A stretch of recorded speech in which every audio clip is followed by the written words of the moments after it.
It's been a long time since the last video in this series of how to use SVG family tree generator.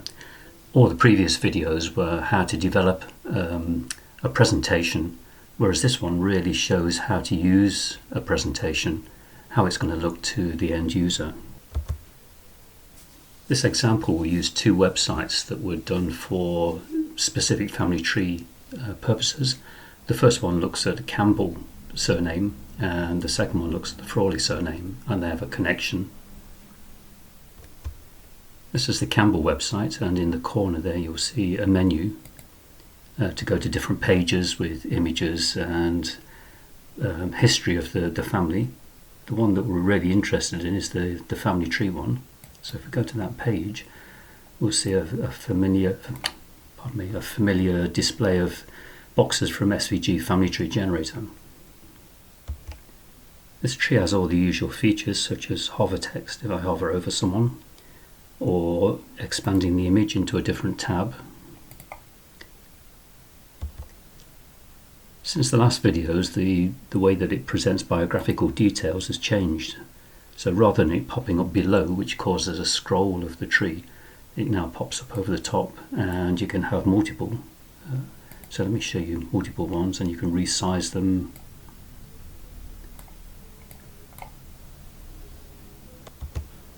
And basically have as many as you want. Let me close those down. Now this presentation is on a laptop, so I have a keyboard, but for people who don't have a keyboard, you can double tap on or double click on anything to get a list of the available options. I'll ignore that for now, and so behind the scenes I'm using control keys and shift keys. Another improvement is that the pan zoom, these controls at the bottom here, have been replaced by a set developed in-house, so these are much simpler and more functional. So plus obviously scrolls in and minus scrolls back, and the middle one recenters it and puts the zoom back to the original level. You can also use a mouse with a scroll button for that, with the controls key, so that's scrolling in and scrolling back, or a pinch, which I'm doing on a scratch pad on the laptop. If I scroll in a little bit on this specific tree, you'll see that it's got buttons in the corners. Now I'm going to look at this guy, Alfred G. Campbell. Okay, the top left is what's called the Compendia application. I'll talk about that one later.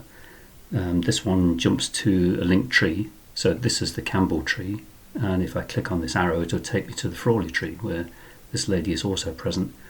But for now I want to discuss or present the photo album. This is a searchable photo album, and it has quite a bit of functionality. If I just use it to select these two people, and now I'm actually doing a shift here on that button to bring up a search dialog. So what I want to find is any photos that involve one or both of those people. That's going to search the online album and bring it up in a different tree. And there's herself and the man and the wedding. So we've got clicking on this as well brings up details that you can put in yourself to annotate. It's like writing on the back of a photo.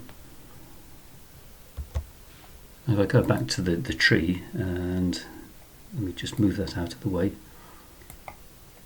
and this time I want to just select these three people.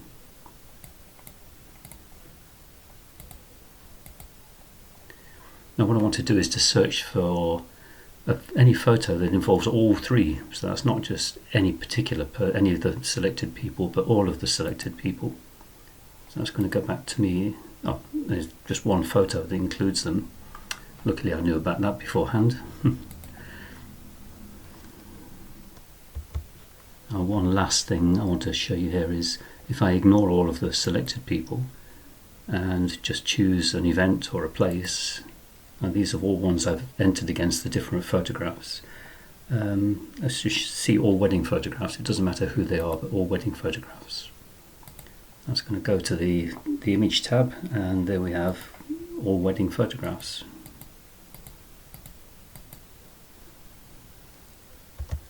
Okay, I'm back in the tree now, and let's just jump to the Frawley tree. So I'll click on this arrow, and in another tab it's going to bring up her family tree and highlight her just to show where she is.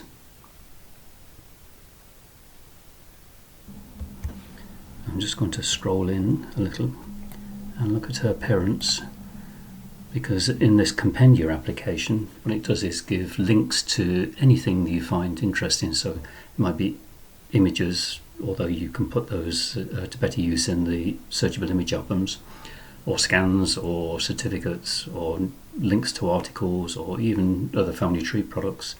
So if I just click on hers, okay, it's got links to an article on Wikipedia and a newspaper. It's got a photo of her and her birth record, which is on Irish Genealogy website. The interesting thing about this couple is that Patrick was a policeman in a local village when there was a scandal back in the 1930s, and he was torn between, let me go to one of these links, he was torn between supporting the local community who tried to cover up the death of a local postman and reporting to his superiors. That caused a lot of problems in the family. But you can put anything you like on this application. So all these buttons, you may not get all of the buttons in each of the boxes, it all depends how you've set it up, but they're all optional and they all drive different applications. So we've got the photo search application, Compendia application, and down here the link tree applications. So I can go back to the Campbell tree by just clicking on this, and it's gone back to my expanded Campbell tree and highlighted Alfred. So that's as much as I can display or present in this example. I hope you found that interesting and tasty.